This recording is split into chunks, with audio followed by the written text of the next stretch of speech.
అండి, నమస్తే. నేను మీ Lakshmi. Welcome back to Lakshmi traditional food. ఈరోజు వీడియోలో జున్ను రెసిపీని మీతో షేర్ చేసుకోవాలనుకుంటున్నానండి. మీలో ఎంతమందికి జున్ను అంటే ఇష్టం ఉందో లేదో కామెంట్ సెక్షన్లో కామెంట్ చేయండి. మా ఇంట్లో అయితే అందరు జున్నుకి ఫ్యాన్సేనండి. కాబట్టి అడపా అలా చేస్తూ ఉంటాను. ఈ జున్ను తయారు చేయడానికి జున్ను పాలు అవసరం లేదు, గుడ్లు అవసరం లేదు, పెరుగుతో కూడా పని లేదు. చాలా సింపుల్గా మన ఇంట్లో చేసుకోవచ్చు. స్వీట్ ఎక్కువ కాకుండా తక్కువగా కాకుండా జ్యూసీగా అండ్ టేస్టీ పర్ఫెక్ట్ జున్ను రావాలంటే నేను చెప్పే ఈ టిప్స్ ఫాలో అవ్వండి. సో గడ్డగా చాలా అంటే చాలా బాగుంటుంది. తినే కొద్దీ తినాలనిపిస్తుంది, అంత టేస్టీగా ఉంటుంది. ఎలానో స్టార్ట్ చేద్దాం. అమ్మా నాకు జున్ను చదవాలమ్మా, జున్ను చేసింది ప్లీజ్ అమ్మా, ప్లీజ్ అమ్మా నా జున్ను స్టాలితో మా చెయ్యమ్మా. ఓకే చేస్తాను, కానీ జున్ను పాలు లేవు నాన్న. దత్తమ్మా సరే జున్ను పాలు లేవు, పొడి తీసుకొని రా, డబ్బులు ఇస్తాను, ఓకేనా? ఎదుగమ్మా. ఎంత నాన్న ఇది? రూపాయమ్మా.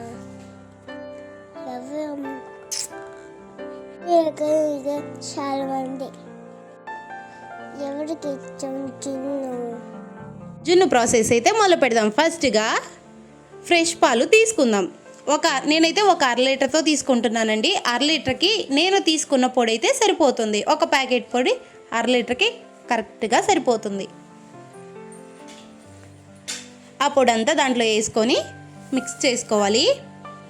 నాకైతే జున్ను అంటే ప్రాణం అండి. మీకు ఇష్టమో లేదో కామెంట్ సెక్షన్లో కామెంట్ చేయండి.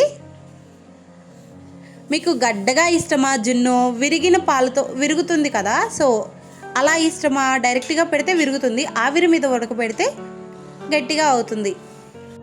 ఉండలేకుండా శుభ్రంగా కలుపుకోవాలి. కలుపుకున్న తర్వాత బెల్లం నేను 1 కప్పు తీసుకుంటున్నాను. నేను తీసుకున్నదైతే కరెక్ట్ తీపి సరిపోతుంది. మీకు ఇంకా ఎక్కువ తీపి కావాలనుకుంటే కొంచెం ఎక్కువే యాడ్ చేసుకోండి. సో నేను తీసుకున్నదైతే కరెక్ట్గా సరిపోతుంది. మిరియాలు 3 యాలకులు. ఇప్పుడు ఆ పాలని కొంచెం ఫిల్టర్ చేసుకుందాం, ఎందుకంటే ఏమన్నా నలకలు లాంటివి ఉన్నా పోతాయి, అందుకని వడకట్టుకుంటే సరిపోతుంది. చూసారు కదా, ఇంక ఇప్పుడు ఇవి కచ్చాపచ్చగా దంచుకొని దాంట్లో యాడ్ చేసుకోవాలి. జున్ను వల్ల మోర్ హెల్త్ బెనిఫిట్స్ ఉన్నాయండి. మనం ఏమనుకుంటామంటే కాళ్ళు నొప్పులు వస్తుంటాయి అని అనుకుంటాం, కాకుంటే ఈ పొడి కన్నా డైరెక్ట్గా జున్ను పాలు అయితే చాలా బాగుంటుంది. ఇది కూడా టేస్ట్ పర్లేదు, బాగానే ఉంది, కానీ ఆ జున్ను పాలకి ఏది సాటి రాదు కదా. ఇప్పుడు ఒక గిన్నెలో నీళ్ళు తీసుకొని మనం పాల గిన్నె దాంట్లో పెట్టుకొని, జున్ను పాల గిన్నె, సో మూత పెట్టి ఆవిరి మీద ఒక అరగంట ఉడకనిద్దాం. సిమ్లో పెట్టి ఉడకనిచ్చారంటే మంచిగా ఉడుకుతుంది. సో ఒకసారి ఉడికిందో లేదో చెక్ చేసుకుందాం.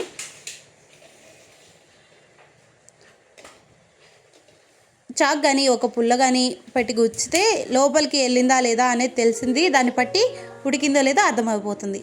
సో ఉడికింది కదా, నేనైతే 1 గంట సేపు ఫ్రిడ్జ్లో పెట్టాను. పెట్టి తీసిన తర్వాత తింటుంటే చాలా ఈ జీవితానికి అనిపిస్తుందండి, అంత బాగుంటుంది. వీడియో నచ్చినట్టయితే లైక్ చేయండి, సబ్స్క్రైబ్ చేయండి, బెల్ ఐకాన్ యాక్టివేట్ చేయండి. మీకు ఏం వీడియోలు కావాలో కామెంట్ సెక్షన్లో నాతో షేర్ చేసుకోండి.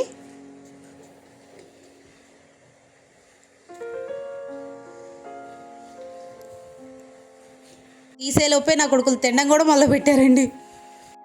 బాగుంది ఫ్రెండ్స్, మీరు చేయండి ఫ్రెండ్స్.